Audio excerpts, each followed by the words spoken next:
আমাদের এই সংসার জীবনে আমরা কখনো কখনো প্রিয়জন না প্রয়োজন হয়েই বেঁচে থাকি। আমি কাজল, ব্লগ বাই কাজলের নতুন একটি ব্লগে বড়দের প্রণাম জানাই আর ছোটদের স্নেহভরা ভালোবাসা। সবাই কেমন আছেন? আশা করি ভালোই আছেন। আমিও আপনাদের আশীর্বাদে ভালোই আছি।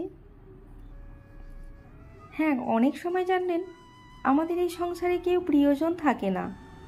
আমরা ভাবি তারা আমাদের প্রিয়জন, কিন্তু আদেও তারা আমার প্রিয়জন না, আমার প্রয়োজন। তাদের আমি প্রয়োজন, তাই আমাদের সাথে সম্পর্কটা টিকিয়ে রাখে। এরকম সব সংসারেই কারো না কারোর সাথে হয়েই থাকে। আপনি যদি কারো প্রয়োজন হয়ে থাকেন, প্রিয়জন না হন, তাহলে আপনিও তাকেও প্রয়োজনই ভাবতে থাকুন। আর যে সম্পর্কটা আপনি টিকিয়ে রেখেছেন সেটা প্রয়োজনের তাগিদেই টিকিয়ে রাখুন। এরকম অনেক সম্পর্ক রয়েছে, স্বামী স্ত্রীর সম্পর্ক। হয়তো স্ত্রীটি কোনো জব করে না, তার স্বামীও তাকে ভালোই বাসে না, প্রয়োজনের মতো ব্যবহার করে, কিন্তু সম্পর্কটা টিকিয়ে রেখেছে সন্তানের মুখ চেয়ে। তাই বলবো, আপনি আর আপনার স্বামীকে ভালোবাসা দেখাতে যাবেন না।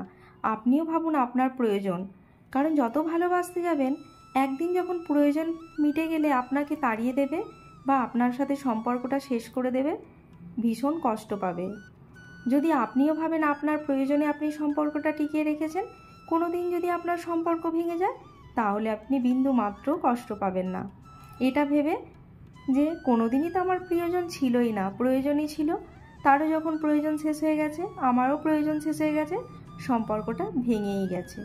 এরকম কোনো ছেলের জীবনেও হতে পারে, জানে তার স্ত্রী তাকে ভালোবাসে না, কিন্তু হয়তো একটা ছোট বাচ্চা আছে বা তাকে তার প্রয়োজন আছে, সেই জন্যই সে সম্পর্কটা টিকিয়ে রেখেছে। এরকম ভাই দাদাদের উদ্দেশ্যে বলবো, এইভাবেই টিকিয়ে রাখুন, কোনো দিন ভালোবাসতে যাবেন না। কারণ কোনো একদিন যদি সম্পর্কটা ভেঙে যায়, তখন আপনিও কষ্ট পাবেন না, এই ভেবে যে সে তো কোনো দিনই আমার প্রিয়জন ছিল না, প্রয়োজন ছিল, প্রয়োজন আমার মিটে গেছে, তারও মিটে গেছে, তাহলে কোনো দুঃখ হবে না। আমরা জানেন এই সংসারে অনেক সম্পর্ক রয়েছে যেখানে প্রিয়জন বলে কেউই থাকে না, প্রয়োজন হয়েই আমাদের সারা জীবন কাটিয়ে দিতে হয় কারো না কোনো প্রয়োজনে। সেটা কোনো দিনই নিজের প্রয়োজন নয়। কোনো একজন মেয়ের কাছে হতে পারে তার সন্তানের প্রয়োজন, কোনো একজন ছেলের কাছে হতে পারে তার মায়ের বাবার প্রয়োজন বা তার সন্তানের প্রয়োজন। হ্যাঁ, এই প্রয়োজন আর প্রিয়জনের মধ্যে এতটাই ফারাক যে অনেকে বুঝতে পারে না, আর যারা তাদেরকে প্রয়োজনের মতো ব্যবহার করছে তাদেরকেই প্রিয়জন ধরে আঁকড়ে ধরে। আর এই প্রয়োজন যখন শেষ হয়ে যায়, তারা তো কোনো দিন প্রিয়জন ছিলই না, ছেড়ে যখন চলে যায় অনেক কষ্ট পায়, আর কষ্ট পেয়ে ভেঙেও যায়, কারণ সে তো ছিল তার প্রিয়জন, আর অপর দিকের মানুষটির কাছে সে ছিল একজন প্রয়োজন। তাই কখনোই প্রয়োজন আর প্রিয়জনের মধ্যে গুলিয়ে ফেলবেন না। যদি মনে হয় যে আপনার পরিবারে কেউ আপনাকে প্রয়োজন হিসাবে ব্যবহার করছে, আপনিও তার সাথে যদি প্রয়োজন থাকে তো সম্পর্ক টিকিয়ে রাখুন আপনার প্রয়োজনেও, আর না হলে আপনি সেই প্রয়োজন থেকে সরে আসুন। কারো কাছে আপনি যদি প্রয়োজন হয়ে থাকেন, তাহলে সে আপনাকে একটা পালিত পশুর মতোই ব্যবহার করতে থাকে, তাহলে কেন আপনি তাকে আপনার প্রিয়জন ভাববেন? কখনোই ভাববেন না। কারণ আপনি যে একটা মায়ার বন্ধনে জড়িয়ে যাবেন প্রিয়জন ভেবে, আপনার সাথে যেমন ব্যবহার করছে সেরকমই আপনিও করুন। কারণ আপনিও ভাবুন, যদি আপনার প্রয়োজন হয় তো সম্পর্ক টিকিয়ে রাখুন, আর নইলে বেরিয়ে আসুন।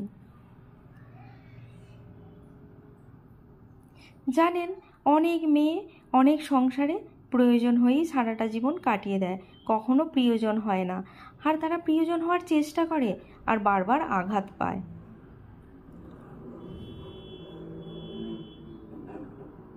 এগুলো শুধু যে সংসার জীবনে হয় তাও নয়, দেখবেন বন্ধুত্বর জীবনে, আপনার ছাত্র লাইফে, মানে আপনি যখন পড়াশোনা করেছেন, এরকম অনেক বন্ধু আসে মনে করে আমার খুব প্রিয় বন্ধু, কিন্তু না, আপনাকে প্রয়োজনে ব্যবহার করে, তারপর ছুঁড়ে ফেলে দিতে দ্বিধাবোধ করে না। তাই এই সমস্ত যারা আপনাকে প্রয়োজনে ব্যবহার করে অথচ প্রিয়জনের মতো ব্যবহার করে, আপনি বুঝতে পারছেন সে আপনার প্রিয়জন নয়, সে যে সম্পর্কই হোক না কেন আপনিও যদি প্রয়োজন থাকে তো সম্পর্ক টিকিয়ে রাখুন, নইলে বেরিয়ে আসুন। আর আপনাদের সাথে কথা বলতে বলতে আমার সমস্ত রান্নাবান্না শেষ হয়ে গেছে। চলে এসেছি বিকালের স্ন্যাক্স নিয়ে। আজকে জানেন আমার সোনা বায়না করেছে ও অরেঞ্জের পায়েস খাবে। আমি আগের বার মৌসুমে বানিয়েছিলাম, তো এইবারও বানালাম, আর মনে হলো আপনাদের সাথে শেয়ার করি। আর কাল জানেন একজন দাদা, একজন দিদি মানে একজন আপু আর কি, বাংলাদেশ থেকে আমার ভিডিও দেখেছেন এবং আমাকে কমেন্ট করে জানিয়েছেন ওনাদের ভালো লেগেছে, আর আমার চ্যানেলটি সাবস্ক্রাইবও করেছেন।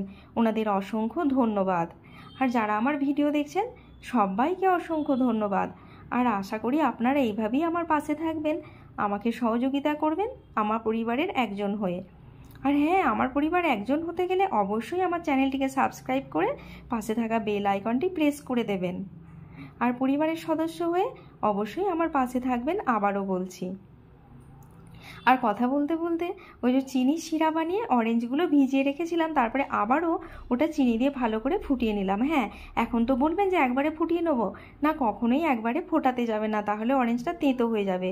প্রথমে চিনির শিরা করে ঠান্ডা করে ওর মধ্যে বেশ কিছুক্ষণ অরেঞ্জটা ডুবিয়ে রাখবেন, বা কমলা যাই বলেন না কেন, তারপরে ওটাকে ফুটিয়ে নেবেন, ফুটিয়ে ঘন করে নেবেন। আর এদিকে চাল দিয়ে পায়েসটা বানিয়ে তারপরে দুটোই খুব হালকা গরম থাকলে মিশিয়ে দেবেন, ব্যাস রেডি হয়ে গেল অরেঞ্জের পায়েস। আর চাইলে আপনার পছন্দ মতো ড্রাই ফ্রুটস দিয়ে দেবেন। আমার সোনা যেহেতু কাজু কিশমিশটা খায়, কাজুটা খেতে চায় না, তাই কাজুটা অ্যাভয়েড করে বেশি করে কিশমিশটাই দিলাম। আর ওটা ফ্রিজের মধ্যে রেখে দিলাম, ও স্কুল থেকে এসে খাবে। আর জানেন তো ওকে স্কুল থেকে আজকে আনতে যাওয়ার ভীষণ তাড়া আছে, তাই তাড়াহুড়ো করে রান্নাটাও বসিয়ে দিয়েছি রাতের, কারণ এসে ওকে আজকে পড়াতে হবে, ওটি এক্সাম আছে। আর জানেন পেরেন্টস না বিভিন্ন ধরনের হয়, অভিভাবক, কেউ চায় নাম্বার, কেউ চায় ছেলে ভালো মানুষ হোক। তো এই অভিভাবক কত রকমের হতে পারে, আগামী একটা ভিডিওতে আমি আপনাদের অবশ্যই জানাবো যে আমার দেখা অভিভাবক কতজন হতে পারে। আর কথা বলতে বলতে ওখানে চিকেনটা বসিয়ে দিয়েছি, রাতে রুটি আর চিকেন। আর এদিকে আমি জামা কাপড়গুলো ওঠাতেও চলে গেছি, কারণ আজকে মেঘলা মেঘলা ওয়েদার আর বৃষ্টি এসে যেতে পারে, তাই জামা কাপড়গুলো উঠিয়ে রেখে সোনাকে আনতে যাব। কথা বলতে বলতে বাস স্ট্যান্ডেও পৌঁছে গেছি। তারপর আমি বাস থেকে নেমে এই যে এখানে দেখুন একজন মেয়ে কত কি করতে পারে। যিনি টিকিট দিচ্ছেন উনি একজন মহিলা, পাশে একজন বসে রয়েছেন উনি একজন মহিলা, আবার একজন রাজস্থানী, কত রূপ বিচিত্র ধরনের।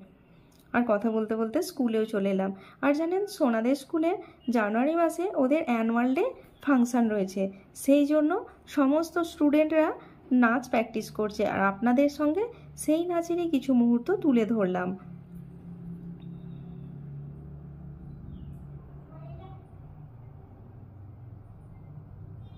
আর জানেন তো অনেকটা দূরে হবে ওদের প্রোগ্রামটা, কারণ স্কুলে হয় না। সোনা বলছিল মা যাব না, আমি বললাম না আমার কোনো কষ্ট হবে না, নিয়ে যাব। আর বাচ্চাদের জানেন তো এগুলো সব থেকে বড় হচ্ছে ওদের একটা আনন্দ হয় আর মানসিক শান্তিও হয়। সেই জন্য স্কুলে কোনো প্রোগ্রাম হলে কোনো বাচ্চাকে কখনো আপনি না বলবেন না। আপনি একজন অভিভাবক হিসাবে তাকে অবশ্যই ইন্ধন দেবেন যাতে সে সমস্ত প্রোগ্রামগুলো করে, কারণ এতে বাচ্চাদের মানসিক বিকাশ খুব ভালো হয়।